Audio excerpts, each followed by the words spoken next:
In this video, I want to do an objective comparison of water boiling speeds between a standard flat bottom camping or backpacking pot with this heat exchanger type pot on the bottom.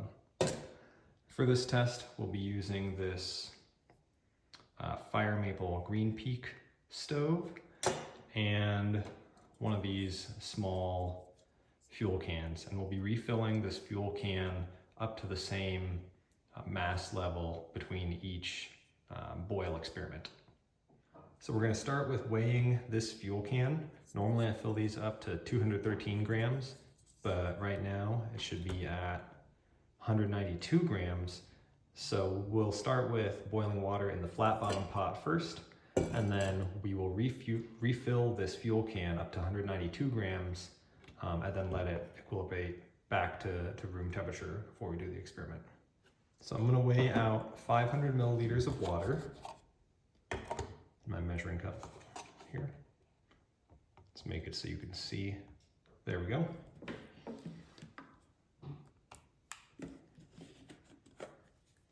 And this is just room temperature water to control for the water temperature variable. So 506.8. Let's try to get that down to 500.3. That's close enough. So let's assemble. Well, let me just put the water into here. Let's get this scale out of the way. We're going to put our stove together. Let's put this on top. Let's get you a little better view. So I'm going to start the stove now, and we'll time how long it takes to get to a rolling boil.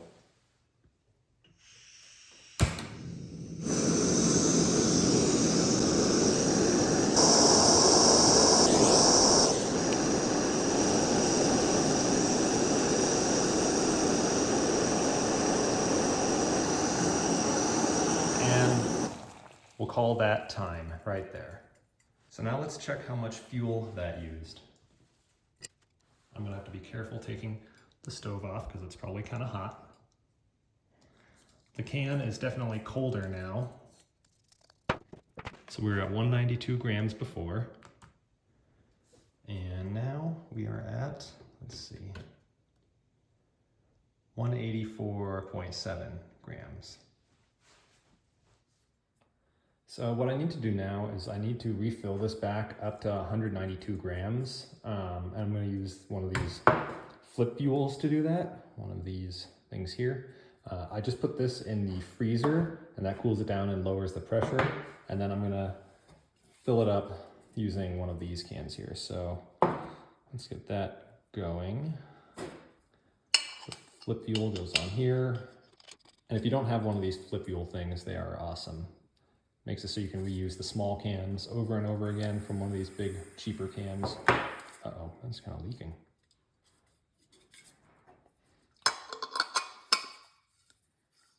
So I'll probably end up overfilling this one, and then I'll have to burn some off to get it back down to correct weight. And I only need to fill it up 7.3 grams, if I recall. So I gotta not go overboard with this. It's probably good. Let's give it a weigh. I probably went way overboard. So scale on, 0.0, let's check it out. Yeah, I went up to 209.9 grams, so I'll need to burn some off. So I'm gonna tear this and I'm gonna just light the stove and burn some fuel off until we get negative fuel.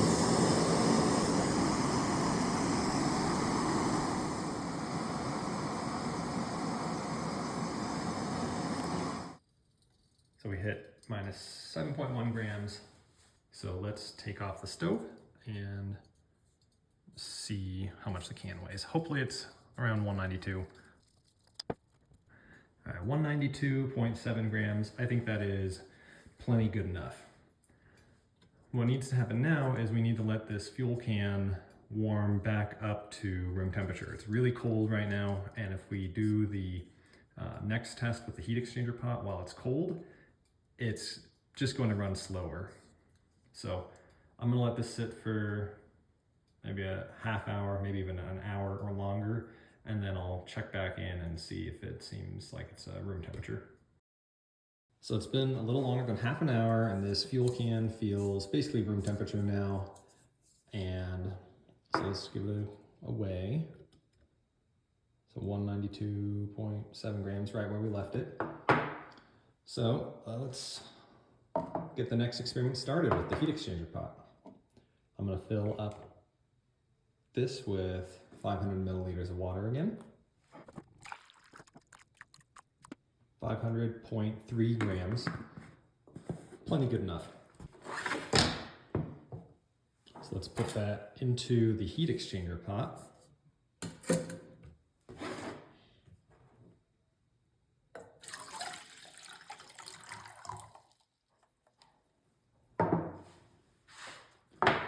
We'll assemble our stove. Make sure this valve is closed. So these Firemaple pots, they have these notches at 120 degrees around each one, and they fit. They take each one of these pot support rests into them. So I'm going to do the same thing that I did on the other one. Turn this up. So it's on full blast.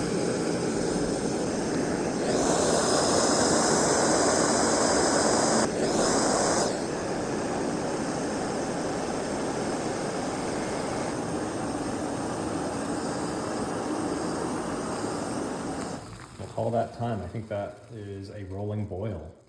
So what we're going to do now is check out how much fuel was burned. So we were at 192.7 before. Now we're at 186.8 grams. So to summarize this work, the heat exchanger pot boils about 10% faster and consumes about 19% less fuel than the flat bottom pot. But we should note that these tests were performed in ideal conditions. There was zero wind, and this was done in an indoor climate, so performance in the field will vary. Thanks for watching. Bye.